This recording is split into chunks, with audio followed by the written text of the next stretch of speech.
Assalamualaikum warahmatullahi wabarakatuh. Bismillah, alhamdulillah, wassalatu wassalamu ala rasulillah.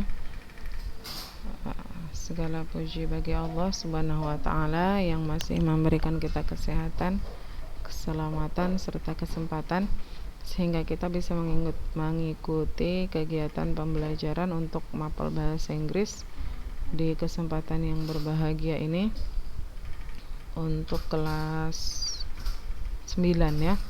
Okay. How are you students? Yeah, I hope we are always in a good conditions that we can join together happily in our teaching and learning process. Okay, my beloved students, after having so long evaluation, it's about 2.5 week. We have our monthly test, and then we have our practice test, ulangan praktek bahasa Inggris. Kemudian ada ulangan PTS 1 selama 1,5 minggu, berarti ada kira-kira 3.5 week ya. Jadi hari ini kita mulai lagi belajar bahasa Inggrisnya ya, kakak-kakak yang solehah. Kita belajar lagi, mudah-mudahan masih ingat yang kemarin-kemarin ya. Semoga kita masih dalam keadaan yang semangat untuk menerima transferan ilmu dari ustazah. Mudah-mudahan ada ya, masuk ya. Okay. My beloved students, if I'm not mistaken, we have learned about this ya. Kita sudah belajar tentang ini ya kan, kita udah belajar tentang ini kan. Ini dia apa? To tell or ask others to do and not to do something. Untuk memberitahu atau menyuruh orang lain untuk melakukan dan untuk tidak melakukan sesuatu. And to state the purpose or intention to do it. Jadi kalau kita bilang ini it has the similar meaning with suggestion yang udah pernah kita pelajari di grade 8 waktu kelas 8. Kita sudah belajar ini ya, suggestion kayak gitu kalau you masih ingat. Kemudian kalau purpose lain ya. Purpose artinya tujuan. Purpose artinya tujuan. Jadi kalau dibilang tujuan berarti kita bilangnya kata untuk kayak gitu, untuk. Sekarang kita lihat di sini contoh-contoh dialog. Kemarin kita sudah mempelajari ini, contoh dialog si Siti dengan si Dayu. Si Dayunya kenapa? Dia stomach ache, dia sakit perut. Habis itu kawan-kawannya datang untuk mengunjungi dia. Di sini ada di dalam dialog ini, you can see here the bold one. Jadi pakai kata have to, kemudian in order to, kemudian to let, stay. Jadi anandaku semua, for your information, untuk materi kita kali ini yang mau kita pelajarin adalah ini loh kak. Yang pertama ya, jadi kita kalau kita mau ask someone to do or not to do something, kita menggunakan to ask someone to do or not to do something, to tell ya, to tell or ask someone to do or not to do something, kita bilang. Yang kita gunakan itu yang pertama kita bisa pakai kata should. Kita bisa pakai kata should. Iya enggak? Iya, mudah-mudahan iya ya. Oke. Dari mana kita tahu? Bisa kita lihat dari contoh di dalam dialog tersebut. Apa artinya ini? Seharus. Artinya adalah seharusnya. Kita bikin contoh kalimatnya di situ.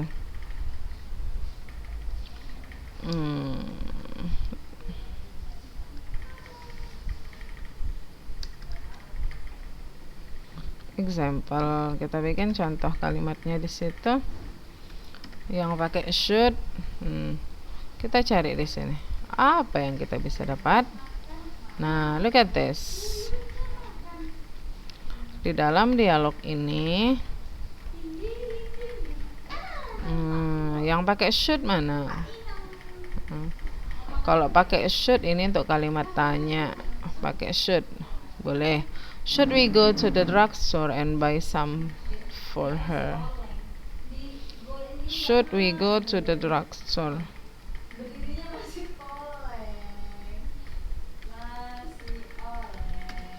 Should we go to the drugstore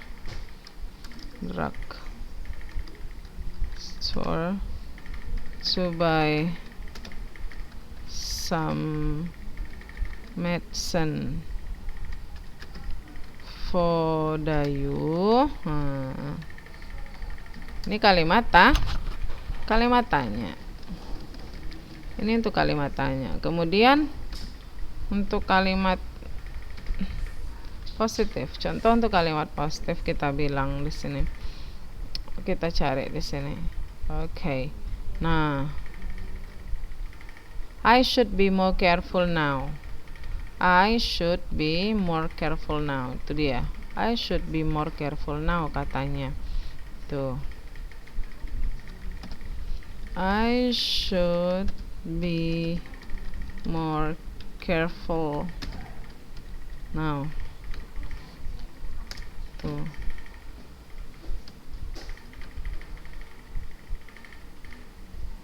Untuk kalimat negatif contohnya bagaimana nih?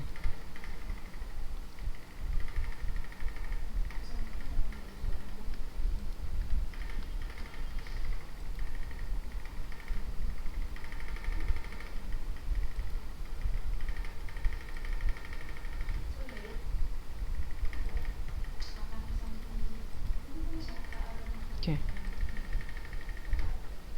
Mungkin karena besar itu ya. Oke, nampak kan ya? Ya, yang untuk kalimat negatif ada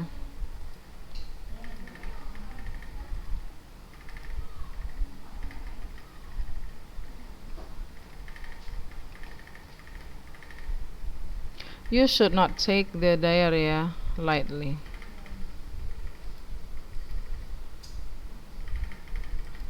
Kamu nggak boleh menganggap enteng diare. Gitu. You should not take the diarrhea lightly. Kamu nggak boleh menganggap enteng diare. Seperti itu. Itu untuk kalimat yang menggunakan should. Selain itu, bisa juga ketika kita menyuruh orang melakukan atau tidak melakukan sesuatu, bisa kita menggunakan imperative sentence. Apa itu imperative sentences? Imperative sentences adalah kalimat imperatif atau kalimat perintah. Kita sebut dia dengan kalimat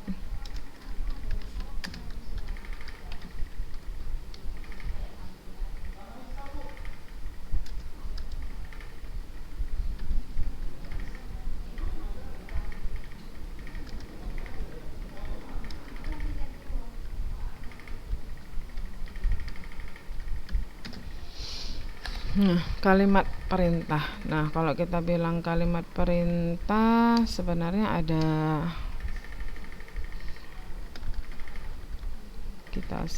dua sih ya. Yang pertama kita bilangnya order atau command. Kemudian kita sebut, kemudian ada juga kita bilangnya dia adalah prohibition. Kalau ada yang masih ingat, ada yang masih ingat sini? Nggak bisa ya. Oke. Jadi tuh. Komen atau perintah.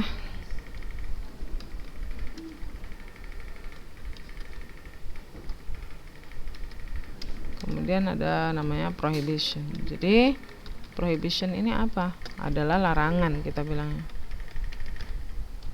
Prohibition kita sebut dengan larangan. Nah, jadi kita lihat contohnya satu-satu ya. Kalau perintah ya, misalnya di sekolah, itu di sekolah kita bilang biasa kan kalau gurunya menyuruh sesuatu gitu, kita bilangnya dengan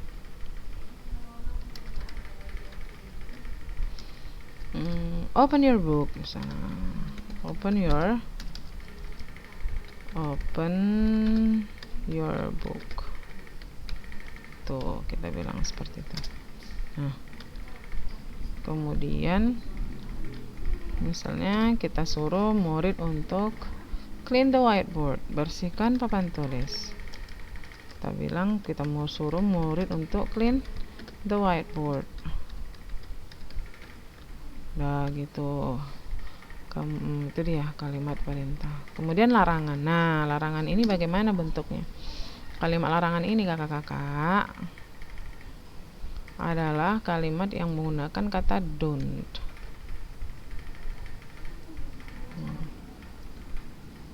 Yang menggunakan kata don't.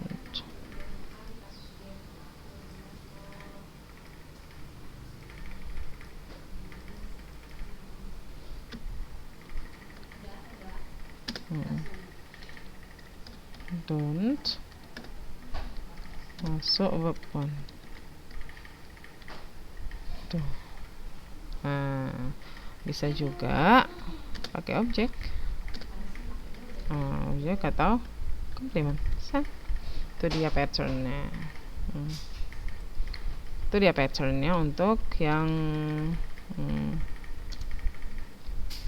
prohibition. Nah, kalau order atau comment bagaimana patternnya? Begini dia.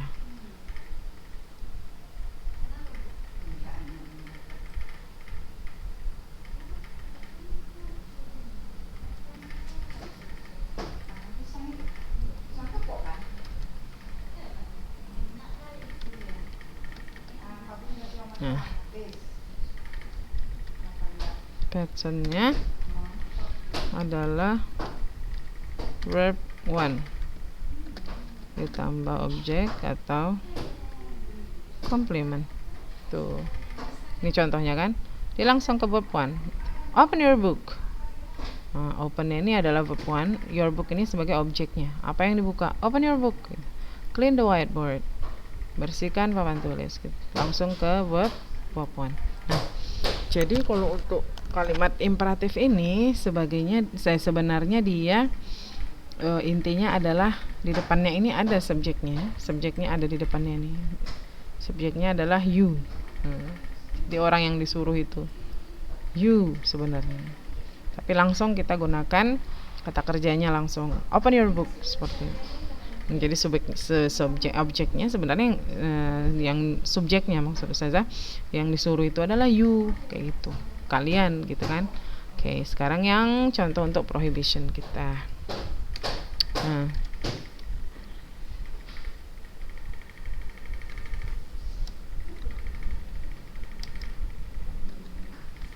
contoh don't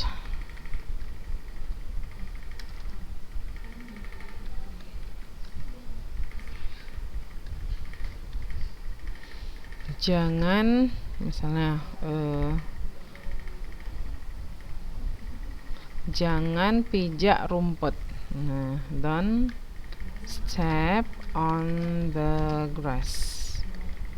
Jangan injak rumput. Don't step on the grass. Jangan malas. Nah, kalau malas itu dia menggunakan adjective, jadi pakai be di depannya setelah don't. Jadi misalnya malas, jadi don't be lazy. Don't be lazy. Tuh. Kemudian kalau kita mau bilangkan jangan ribut, kita bilang apa? Don't make a noise. Don't make a noise. Don't make a noise. Don't make a noise. Oke. Nah, kalau untuk yang order ya, bukan prohibition, kita bilang misalnya hati-hati gitu. Kalau untuk kalimat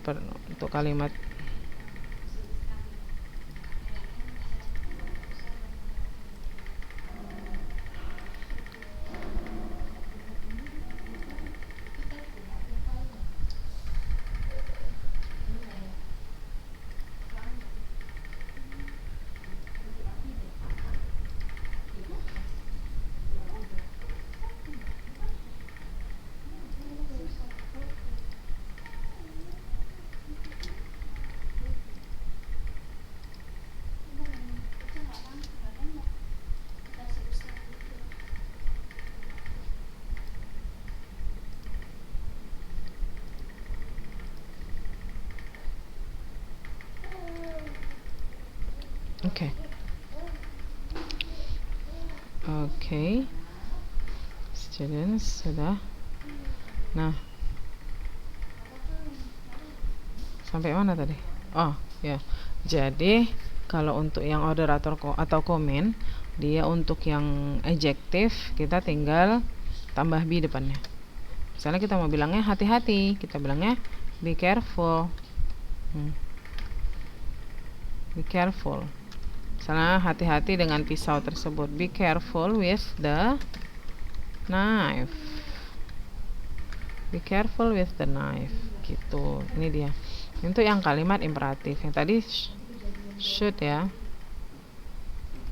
Yang pertama tadi should, kemudian imperatif. Kita bisa menggunakan kalimat imperatif. Kemudian yang selanjutnya ini kita menggunakan kata can juga bisa. Nah, sebenarnya kita bisa cari contoh di sini sih untuk prohibition. Nah, kita coba cari dulu. Mana yang nggak pakai menggunakan prohibition dia? Prohibition dan imperatif lah gitu ya kan. Mana dia yang di dalam teks ini? Coba lihat. Nah, just stay in bed. Nah, just stay in bed kita bilang. Udah di tempat tidur aja. So let the medicine work to ease your diary. Tuh. No way. Never forget. Jika itu kita bisa kita perintah, jangan pernah lupakan gitu. Itu juga kita bisa bilang sebagai kalimat imperatif. Ini kita masukkan ke dalam catatan ya. Never forget. Oke. Kemudian kita juga bisa menggunakan you can. Kata can nih, nanti kita selanjutnya ya. Can.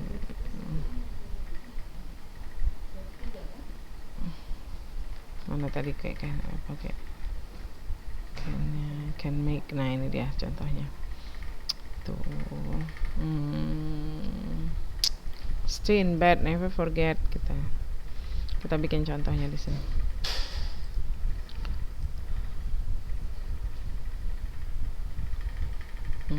Just stay in never forget. Misalnya masuk ke sini juga, tapi bolehlah kita buat di sini.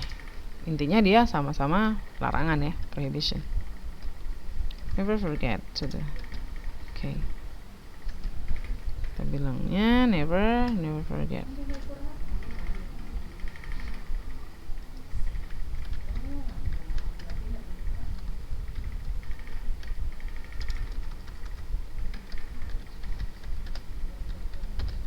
Cek ya.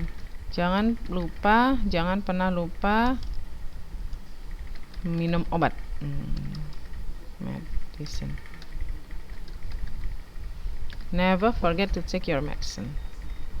Oke, bisa. Kemudian apa tadi? Just stay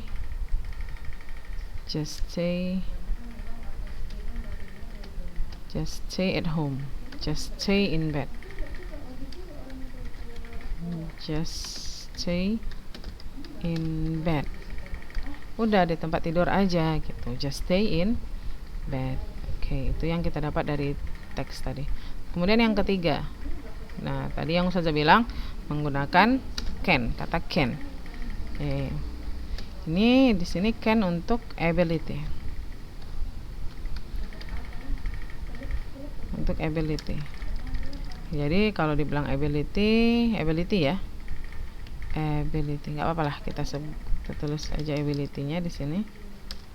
Ability berarti yang kita ambil artinya adalah yang artinya bisa.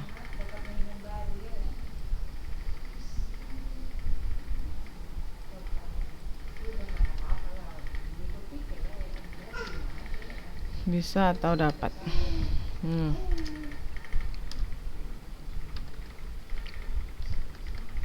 Nah, untuk can ini sendiri ada beberapa. Untuk can ini sendiri ada beberapa lagi yang bisa menggantikan kata can, ya. Ada kita sebut dengan to be able to. To be able to dia masuk verb 1. Kemudian to be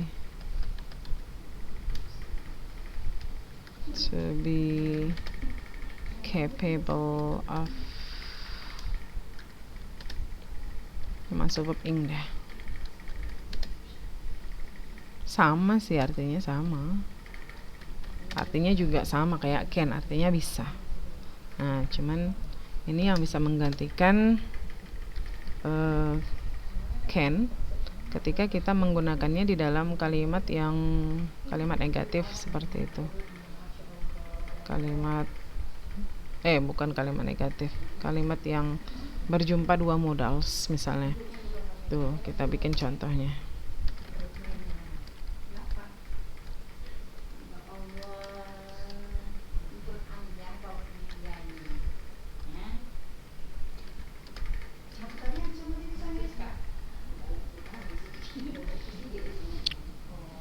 Misalnya, coba kita cari di dalam buku yang menggunakan can tadi. Contohnya, nah gini dia.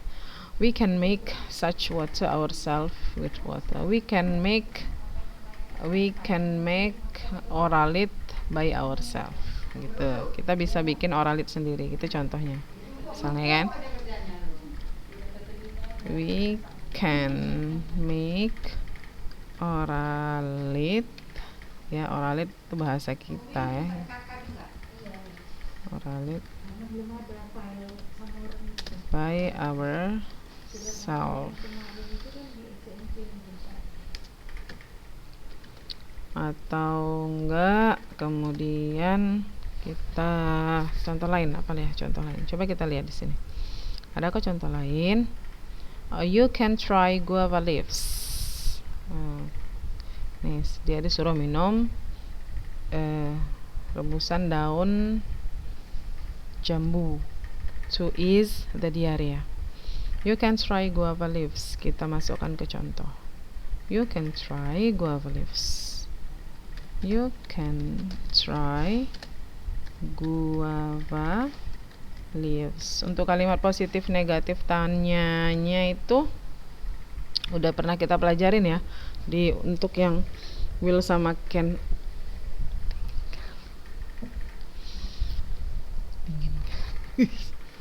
Pening lah. Yuk kita bikin pakai to be able to. Kita coba dengan to be able to dulu. Kalau ada yang penasaran, bagaimana sih Ustazah penggunaan to be able to itu?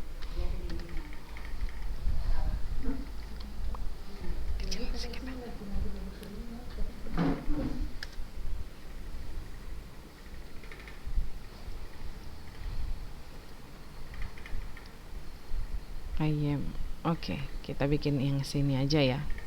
Nih, ini contoh-contoh ini kita buat ke contoh selanjutnya yang menggunakan to be able. Jadi like this. We, nah, kan pakai to be tuh. We apa to be-nya? Apa to be we? Kalau ada yang masih ingat apa to be-nya we? We are able. Good. We are able to make oralit by ourselves. Oke, itu dia contohnya yang pakai to be able. Oke. Kan ini to be able to. Oke. Nah, kita lanjutkan ya.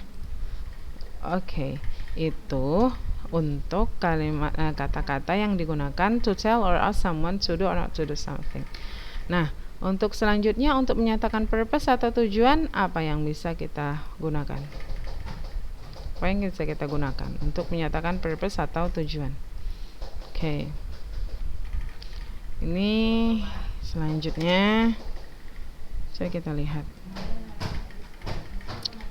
Ini dia. To state the purpose or intention to do something. To state the purpose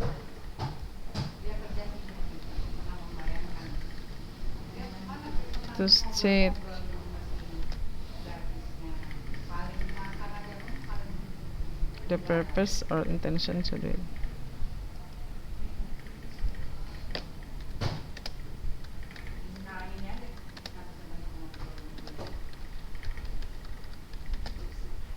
To do it.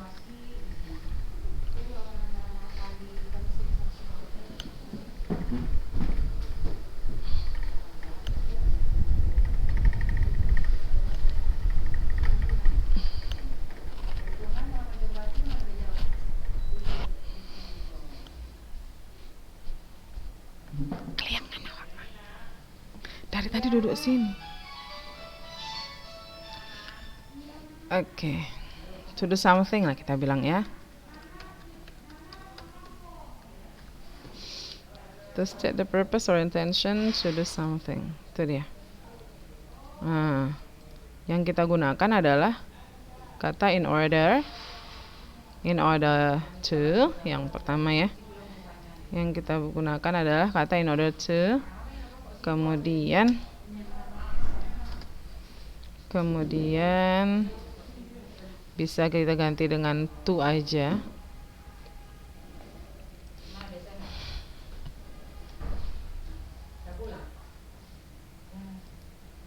Bisa kita ganti dengan to aja ini. Contohnya ya, to verb. Kemudian in order that. Bisa juga dengan so that. Nah, contohnya.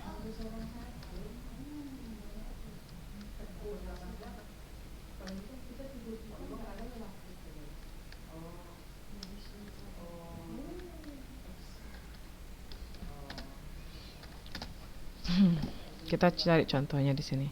Nah, jadi kalau kita bilang artinya in order to ini artinya apa? Artinya adalah supaya. Artinya supaya. Letak di sini deh. Oke. Artinya adalah supaya. Semua artinya supaya ini. In order to, in order that, so that, itu semua artinya juga supaya. Oke. Coba kita lihat di sini contohnya yang ada kata in order that atau in order to. Maybe you just have to take some rest in order to get well soon. Maybe you just have to take some rest in order to get well soon.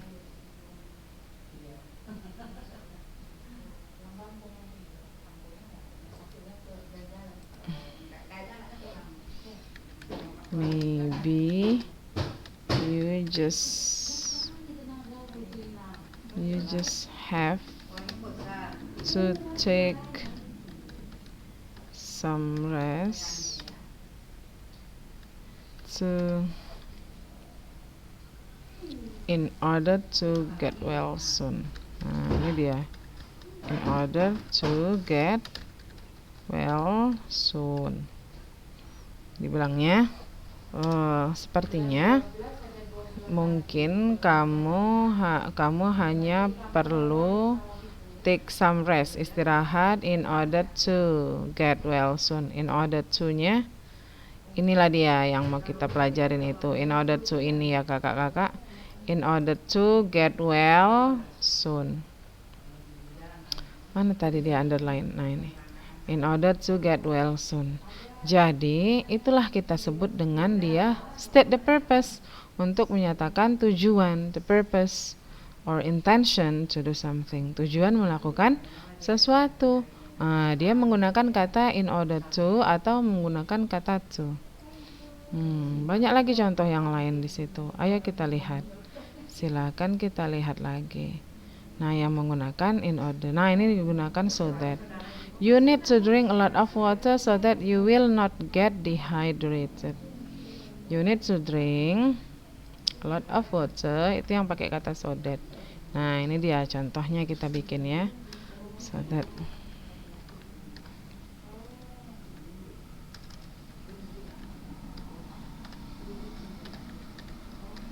You need to have a lot of water so that you apa tadi? Saya lupa. So that you will not get dehydrated. You will not get. So that you will not get dehydrated.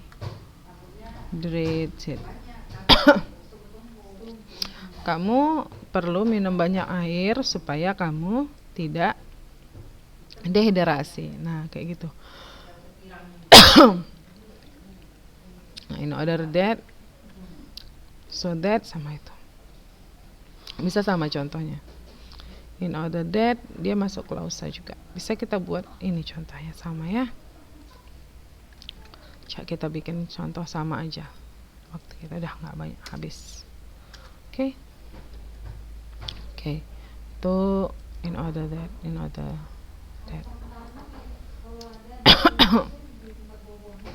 Nah, dia. In order that.